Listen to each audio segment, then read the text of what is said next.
KAAPA case പ്രതി R സുഗതന് അവധി അനുവദിച്ച് തിരുവനന്തപുരം നഗരസഭാ കൗൺസിൽ 2 സ്വതന്ത്രർ ഉൾപ്പെടെ 51 പേർ പിന്തുണച്ചു. പ്രതിഷേധവുമായി LDF-ഉം UDF-ഉം. വാർഡ് കൗൺസിലർ സുഗതനെ 6 മാസത്തേക്ക് ഈ കൗൺസിൽ യോഗത്തിൽ ഹാജരാകുന്നതിൽ നിന്നും ഒഴിവാക്കിയിരിക്കുന്നു.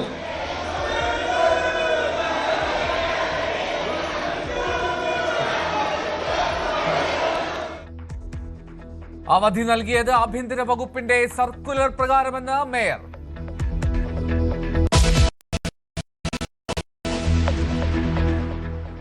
PM ശ്രീയിൽ UDF-ൽ ഭിന്നത. കൺവീനറെ തള്ളി PK കുഞ്ഞാലിക്കുട്ടി. UDF-ൽ ചർച്ച നടന്നിട്ടില്ല.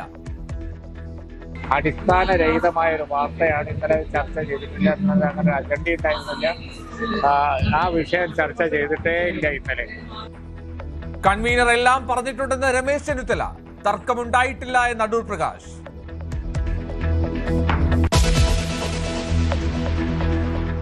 മുത്തങ്ങയിൽ പോലീസുകാരൻ വിനോദ് കൊല്ലപ്പെട്ട കേസിൽ ഗീതാനന്ദനടക്കം 56 പ്രതികളെയും വെറുതെ വിട്ടു. 2ാം പ്രതി മാത്രം കുറ്റക്കാരൻ. കേസിന്റെ നടത്തിപ്പിൽ തൃപ്തരല്ലെന്ന് വിനോദിന്റെ കുടുംബം. മരിച്ച ജോഗിക്ക് ഇപ്പോഴും നീതി കിട്ടിയിട്ടില്ലെന്ന് CK ജാനു.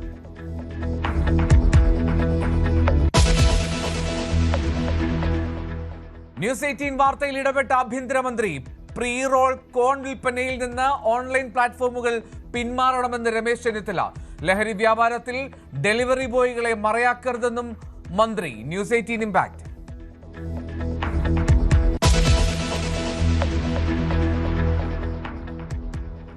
വടകരയിൽ അധ്യാപകരടക്കം പ്രതികളായ ലഹരി കേസിലെ മുഖ്യ സൂത്രധാരനെ തിരിച്ചറിഞ്ഞു. പിന്നിൽ സുൽത്താൻ ബത്തേരി സ്വദേശി ഷിൻഡോ ബാബു. ഷിൻഡോയുടെ അക്കൗണ്ടിലേക്ക് എത്തിയത് കോടികൾ.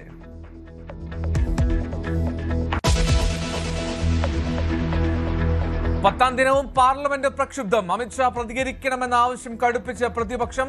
ഇരുസഭകളും തിങ്കളാഴ്ച വരെ പിരിഞ്ഞു. നീറ്റ് പരീക്ഷയുമായി ബന്ധപ്പെട്ട കേസുകൾ കേരളം പിൻവലിക്കുമെന്ന് ആഭ്യന്തരമന്ത്രി രമേശ് ചെന്നിത്തല.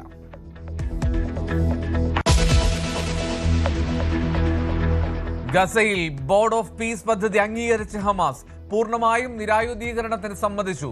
പ്രതികരിക്കാതെ ഇസ്രായേൽ. പുതിയ അതോറിറ്റിക്ക് കീഴിൽ പലസ്തീനെ കൊണ്ടുവരുമെന്ന് ഡൊണാൾഡ് ട്രംപ്.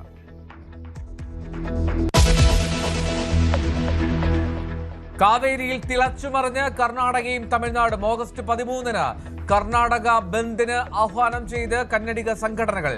വിജയിയെ തടയുമെന്ന് പ്രതിഷേധക്കാർ. 3-ാം തീയതിയിലെ മുഖ്യമന്ത്രിമാരുടെ കൂടിക്കാഴ്ച മാറ്റി. ഒരു തുള്ളി വെള്ളം പോലും നൽകില്ലെന്ന് കർണാടക.